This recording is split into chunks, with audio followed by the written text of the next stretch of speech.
महात्मा गांधी और टेक्नोलॉजी, ये एक ऐसा रिश्ता है जिसे लेकर अक्सर लोगों में गलतफहमी रहती है।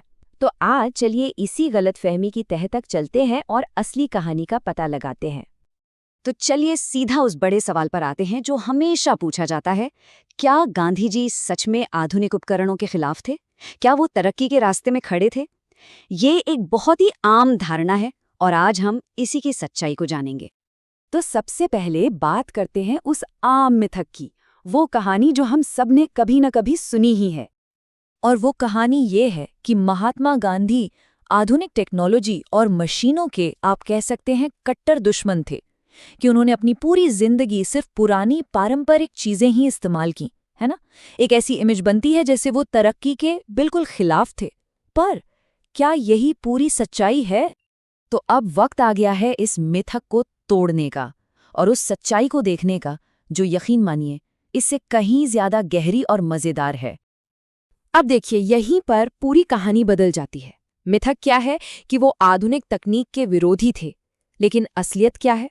असलियत ये है कि वो इसके अंधे इस्तेमाल, मतलब ब्लाइंड यूज के विरोधी थे। उनके लिए ये सवाल नहीं था कि क्या इस्तेमाल हो रहा है, बड़ा सवाल था कैसे और क्यों इस्तेमाल हो रहा है। ये फर्क समझना बहुत जरूरी है। और इसका सबसे बड़ा सबूत वो तो उनकी अपनी जिंदगी में ही मिलता है। पता है, उन्होंने अपने विचारों को लाखों लोगों तक पहुंचाने के लिए उस दौर की आधुनिक तकनीक का खूब इस्तेमाल किया। पूरे भारत में घूमने के लिए उन्होंने ट्रेनें इस्तेमाल की, अपने अखबारों और मैगजीन के लिए प्रिंटिंग प्रेस का इस्तेमाल किया, और इतना ही नहीं, उन्होंने टेलीफोन और रेडियो तक का इस्तेमाल किया था। सोचिए जरा। तो फिर सवाल ये उठता है कि अगर वो टेक्नोलॉजी के खिलाफ नहीं थे तो उनकी सोच आखिर थी क्या? उनकी सोच को एक लाइन में कह सकते हैं, उपयोगिता बनाम दास्ता। चलिए इसका मतलब समझते हैं।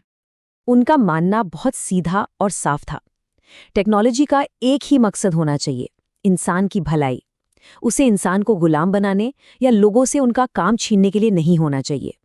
जरा सोचिए, अगर कोई एक मशीन आकर हजारों लोगों को बेरोजगार कर दे, तो गांधी जी के लिए वो तरक्की नहीं थी, वो एक अभिशाप था।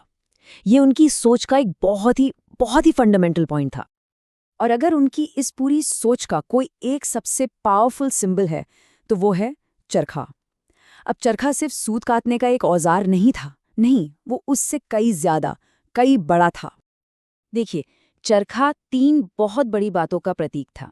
नंबर 1, आत्मनिर्भरता यानी सेल्फ रिलायंस। नंबर 2, औद्योगिकरण की गुलामी से आज़ादी, उस सिस्टम से आज़ादी जो इंसान को मशीन का पुर्जा बना देता है।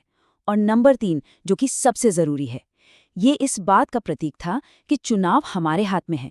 हम वो टेक्नोलॉजी चुन सकते हैं जो हमें मजबूत बनाए, हमें कमज़ोर नहीं। तो आखिर में हम क्या कह सकते हैं? निचोड़ ये है कि गांधी जी ने टेक्नोलॉजी को कभी रिजेक्ट नहीं किया।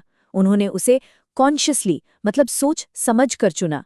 उन्होंने हमेशा वो औजार चुने जो उनके उसूलों पर खरे उतरते थे, उसूल जो इंसानियत, सम्मान और आत्मनिर्भरता को सबसे ऊपर रखते थे।